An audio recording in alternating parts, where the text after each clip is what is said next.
अब हम करेंगे question number 3.4 from the book digital design by Morris Mano and Michael D Ciletti. इसके 6 parts हैं, हमने सारे पार्ट्स किए हैं। सबसे पहले ए पार्ट करते हैं। इसमें हमें क्वेश्चन है simplify the following Boolean functions using Karnaugh maps. मतलब के मैप्स की हेल्प से हमें ये बुलियन फंक्शन सॉल्व करना है। ये बुलियन फंक्शन मीन टर्म के फॉर्म में दिए हैं। 3 वेरिएबल बुलियन फंक्शन है। Variables are X Y Z and 2 3 6 7 are your min terms. तो हमको यहाँ पर 3 वेरिएबल के लिए के मैप बना लेना है, जिसमें टोटल 8 सेल्स होंगी। 2 to the power 3 means 8 cells होंगी। अब यहाँ पर देखिए, इसकी जो नंबरिंग होती है ना, ये वाली सेल होगी 0 0 0 मतलब 0। ये वाली सेल होगी 0 0 1 मतलब 1। ये वाली सेल होगी 0 1 1 मतलब 3 और ये 2 मतलब 0 1 2 3 4 5 6 7। इस टाइप से नंबरिंग होती है। अब यहाँ पर ये नंबर जो जिनमें मिन टर्म की वैल्यू दी है, वहाँ पर हम 1 एंटर कर देंगे। तो 2 3 6 7 में आप 1 एंटर कर दें। तो 2 3 6 और 7 में आपने 1 एंटर कर दिया। ठीक है। अब यहाँ पर आपको ग्रुपिंग करनी है। अब इन 4 1 की आप ग्रुपिंग करेंगे। ये जो ऊपर छोटे अक्षरों में लिखे ना, ये सेल नंबर है ना, ये सेल नंबर है। और ये 1 आपके मिन टर्म के लिए लिखे हैं। तो देखिए, इन 4 का एक 4 का ग्रुप बनेगा। ठीक है। और सारे 1 आपके कवर हो गए हैं। ये वाला 1 आपकी सेल नंबर है। हाँ, ये मिन टर्म के लिए 1 लिखा हुआ नहीं है, कंफ्यूज मत होना। तो ये एक पेयर बनी है आपकी 4 की।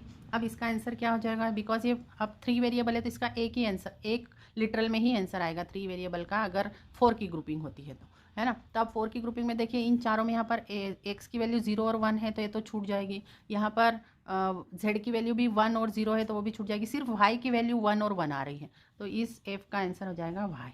ठीक है। अब हम बी पार्ट करते हैं। बी पार्ट में 4 वेरिएबल फंक्शन है। इसमें मीन टर्म्स हैं 4 6 7 और 15।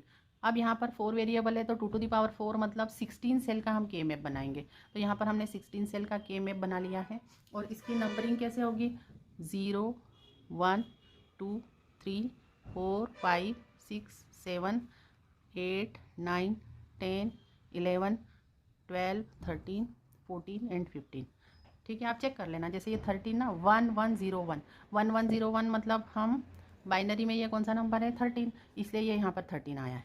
1 1 1 1, देखिए ये क्रॉस सेक्शन देखिए, 1 1 1 1 मतलब यहाँ पर 15। 1 1 1 0 मतलब ये हुआ आपका 14। ठीक है। इस तरह से आप सारे इसको याद ही रख लेना कि इस तरह से इसकी नंबरिंग होती है। ओके। अब जहाँ पर आपका 4 6 7 और 15 में आपको 1 एंटर करना है, तो 4 6 7 एंड 15 में आपने 1 एंटर कर दिया।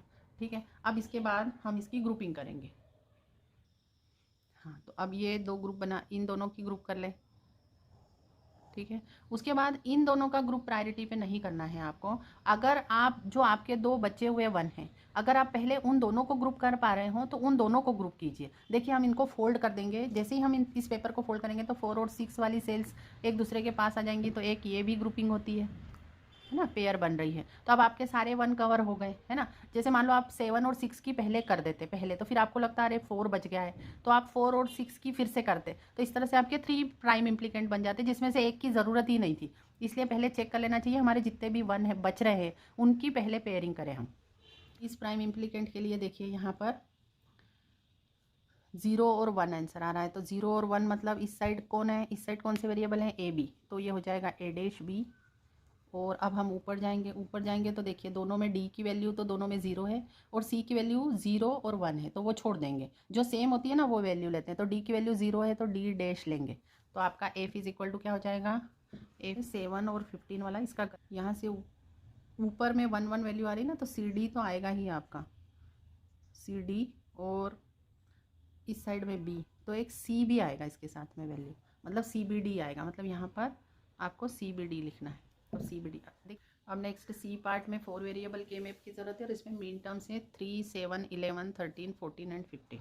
तो हम इसकी नंबरिंग पहले कर देते हैं। 0 1 2 3 4 5 6 7 8 9 10 11 12 13 14 एंड 15। अब हम एंटर कर देते हैं 3 पे 7 पे 11 पे 13 पे 14 एंड 15। तो इस तरह से आपके 1 आ गए हैं।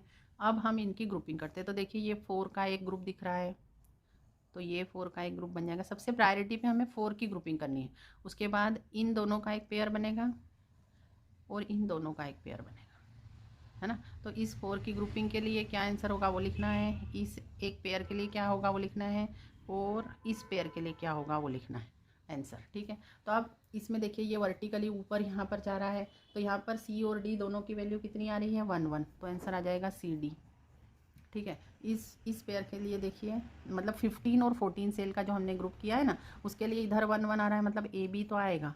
उसके बाद आप ऊपर जाएंगे तो कौन सी वैल्यू सेम रह रही है, सी की, तो ए बी सी आएगा, डी नहीं आएगा क्योंकि डी की वैल्यू 1 भी है और 0 भी है, इसलिए नहीं आएगा।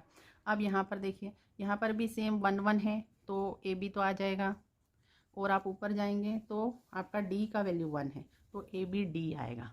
ठीक है, तो आपके एफ़ की वैल्यू क्या हो जाएगी, F is equal to C D plus A B C plus A B D.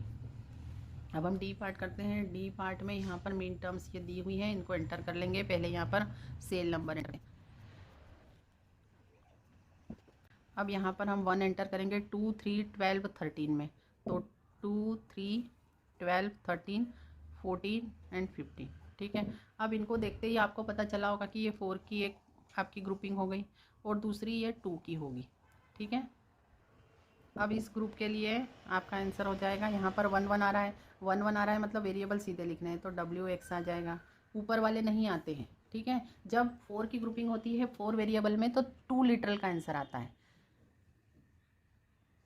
यहाँ पर अब हम देखते हैं तो यहाँ पर 0 0 तो आ ही रहा है इन दोनों में कॉमन, तो 0 0 मतलब डब्ल्यू डैश एक्स डैश, और जब ऊपर जा रहे हैं तो y की वैल्यू 1 रह रही है तो y लिखेंगे, लेकिन z की वैल्यू यहाँ पर 1 है और यहाँ पर 0 है इसलिए नहीं लिखेंगे, तो W dash X dash Y. तो आपका एफ इज इक्वल टू कितना आया, W X plus W dash X dash Y. ठीक है, अब हम ई पार्ट करते हैं, एग्जैक्टली सेम है, मैं डायरेक्ट आपको नंबरिंग और ये एंट्री 1 करके बताती हूँ। तो हमने ये एंटर कर लिया है 1 4 5 6 7 13 में, 1 4 5 6 7 और 13 में, तो एक तो यहाँ पर ये 4 की ग्रुपिंग दिख रही है, उसके बाद 3 की ग्रुपिंग होती नहीं है आपको मालूम है, तो 2 की ग्रुपिंग करेंगे, एक ये 5 और 13 की, और 1 और 5 की करेंगे।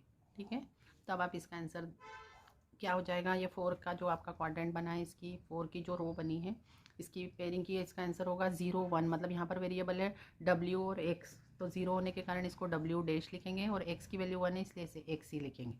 ठीक है, अब इस पेयर के लिए बताइए क्या होगा, इसके लिए यहाँ पर ऊपर 0 1 आ रहा है मतलब Y डैश Z, और इन दोनों में देखिए W की वैल्यू 0 है तो वो आ जाएगी सेम है, और X की वैल्यू 0 1 है तो उसको छोड़ देंगे, तो 0 है मतलब यहाँ पर W डैश आ जाएगा। नीचे इस पर देखिए इसका वैल्यू क्या आएगा, इस प्राइम इम्प्लीकेंट का वैल्यू, ऊपर जाएंगे 0 1 तो सेम आ जाएगा पहले वाले जैसा Y डैश Z, और इन दोनों में X की वैल्यू 1 है तो X Y डैश Z। तो आपके F की वैल्यू क्या आ गई, तीनों को ऐड कर देंगे तो ये आ जाएगा W dash X plus X Y dash Z plus Y dash Z W dash. अब हम एफ पार्ट करते हैं, एफ पार्ट में भी 4 वेरिएबल है तो 4 वेरिएबल के में हमने सेल्स की एंट्री कर दी है। अब हम मिन टर्म की एंट्री करते हैं 0 1 5 8 एंड 9, तो देखिए 0 1 5 8 एंड 9।